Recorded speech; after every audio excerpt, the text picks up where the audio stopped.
All right, welcome to NFL Nexus. Today, we're digging into one of the most interesting situations in the entire league, the Indianapolis Colts. Seriously, this team is a puzzle. On one side, you had these absolute studs, pillars of the franchise that any team would kill for.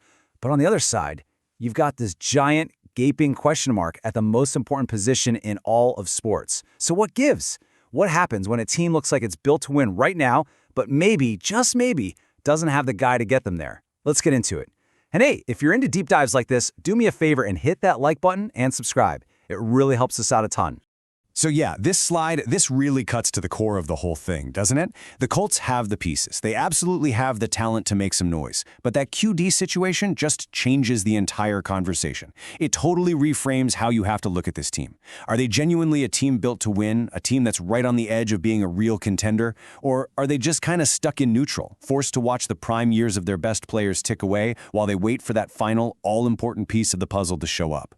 It's a massive dilemma, and honestly, the answer is going to define not just their season, but probably the next few years of this franchise.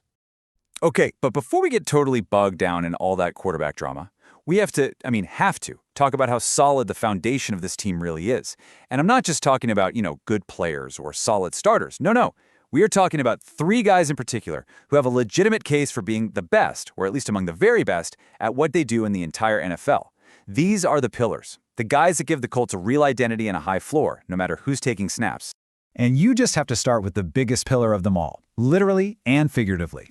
Left guard Quentin Nelson. You want to talk about a tone setter? A guy who perfectly embodies the physical, nasty, dominant identity a team craves? Nelson is the poster child. He isn't just a guy on the offensive line, he is the offensive line's identity. This dude is a certified first-ballot future Hall of Famer who's smack in the middle of his prime. His presence alone completely changes the math for the Colts offense. 1. Just look at that number. 1. That's how many sacks he allowed on 637 pass-blocking snaps. Let that just sink in for a second. Over 600 times, the defense across from him knew a pass was coming. They sent their best, their fastest, their most powerful pass rushers at him, and 636 times Quentin Nelson just shut it down. That isn't just being reliable, that's like having a human force field protecting your quarterback. It completely changes what an offense can do. It means your offensive coordinator isn't constantly scheming up ways to send help to his side. It's a strategic weapon, born from just pure, unadulterated dominance. And this right here shows you that dominance is no fluke. 8 Pro Bowls in 8 seasons? That tells you he's been an elite player from the second he stepped onto an NFL field. But what's really fascinating here are those PFF grades. An 84.5 overall. That's top of the league stuff. But look at the balance. He's an absolute mauler in the run game with that 84.3 grade, just plowing defenders out of the way, and he's still that brick wall in pass pro. He's not a one-trick pony. He's the whole package. This isn't just a great player. This is the kind of foundational guy you build an entire offensive identity around. All right, let's flip over to the other side of the ball. Our second pillar is Kenny Moore II, a guy who has been the absolute model of consistency for the Colts secondary. Look, in today's NFL where everyone is throwing the ball all over the yard, the nickel corner might be one of the toughest jobs on the field. You've got to be quick enough to hang with those shifty slot receivers, tough enough to come up and make a tackle in the run game, and smart enough to read what the offense is doing. And for 9 seasons now, Kenny Moore has been one of the best in the business at doing all of it. 84.4. Now, that's not his coverage grade. That's his run defense grade. For a cornerback, that number is absolutely ridiculous. Just think about what that means for a defense. It's like having a bonus linebacker on the field, who also happens to be able to lock down the other team's fastest receiver. He's not just sitting back waiting for the pass, he's an attacker who flies to the line of scrimmage. That kind of versatility is a defensive coordinator's dream. It lets you get so much more creative because you know Moore can handle multiple jobs at an incredibly high level. That's the difference between a good player and a great one.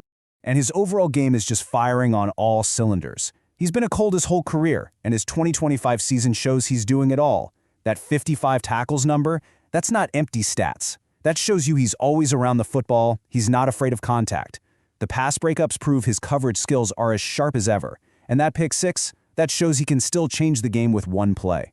At 31, which is an age where a lot of corners start to fall off, he's showing absolutely zero signs of slowing down.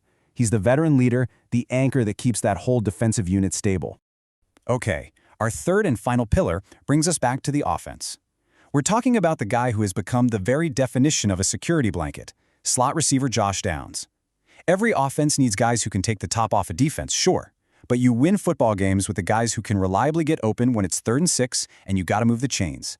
Downs is that guy. He's the one a quarterback trusts in a clutch moment, the one he knows will be exactly where he's supposed to be, and most importantly, will catch the football. 198 catches in just his first 3 years in the league. That works out to an average of 66 catches a season, right out of the gate. That's not just good, that's immediate, reliable, you can count on it production. It tells you he's a precise route runner, that he knows how to find the holes in a defense, and that he earned his quarterback's trust from day one. When your offense might have some inconsistency under center, having a guy like Downs, who is a high-volume, dependable target, isn't a luxury, it's a lifeline. He keeps the offense moving. But here, this right here, is what makes Josh Downs so incredibly valuable, and it's the biggest takeaway from this slide. It's not just the stats themselves, it's who he was producing with. In 2025 alone, he was catching passes from Daniel Jones, Phillip Rivers, and Riley Leonard. Think about that. 3 different quarterbacks with totally different styles, different timing, different arm strength. To stay that productive through all that chaos shows an incredible football IQ. He's not a system guy who needs everything to be perfect. He's a plug-and-play problem solver. And when your quarterback room is a question mark, a guy like that is an absolute godsend. Okay, so we've laid out the foundation. You have an elite guard, an elite nickel corner, an elite slot receiver. The pillars are there, they're solid. But now we have to talk about the giant elephant in the room, the issue that casts a huge shadow over all of this incredible talent.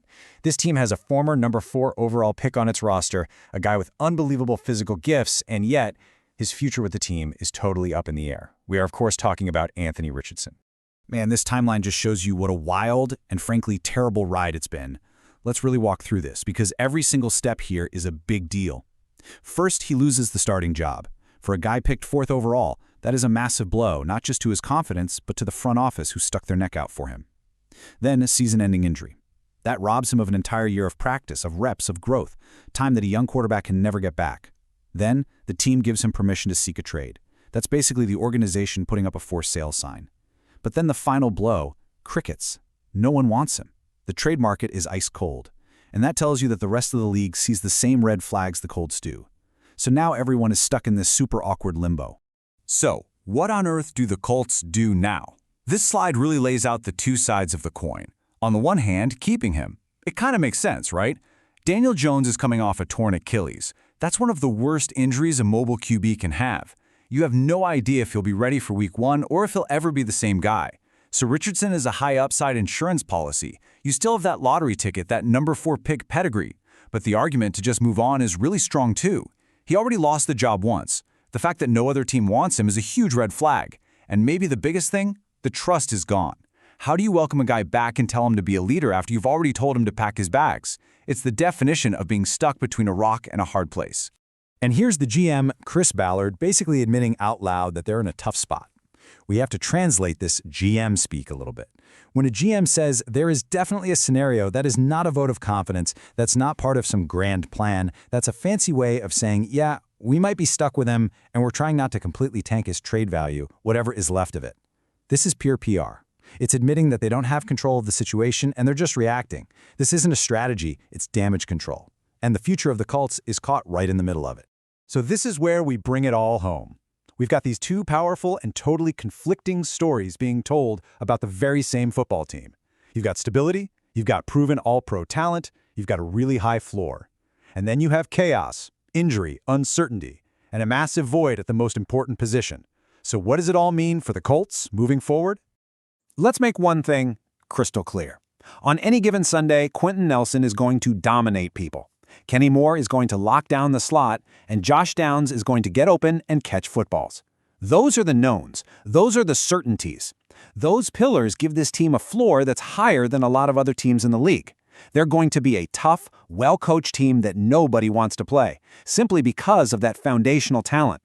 But, and this is the biggest but you can imagine, a high floor doesn't get you a trophy. To do that, you need a high ceiling.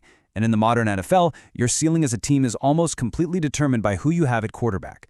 Everything the Colts want to achieve, making the playoffs, winning the division, being a legitimate Super Bowl contender, it all hinges on them finding an answer to that one giant, unresolved question that's hanging over this otherwise really good roster. And that's the ultimate question here, isn't it? It's the question that GM Chris Ballard has to be asking himself every single day. How much longer can you afford to wait? You have these all-pro players in the absolute prime of their careers. Do you risk wasting another year of that talent by rolling the dice on an injured veteran and a backup you already tried to trade away? Or do you get aggressive and bet that this roster is so strong, so complete, that it can win in spite of the quarterback question? There is no easy answer here, and the entire legacy of this era of Colts football really hangs in the balance. What do you think they should do? Drop your thoughts in the comments below. I'd love to hear them. Thanks for watching this deep dive from NFL Nexus, and hey, if you're looking for a way to support the channel, check out our awesome coloring books. They're perfect for fans of all ages, and you can find the link right down there in the description.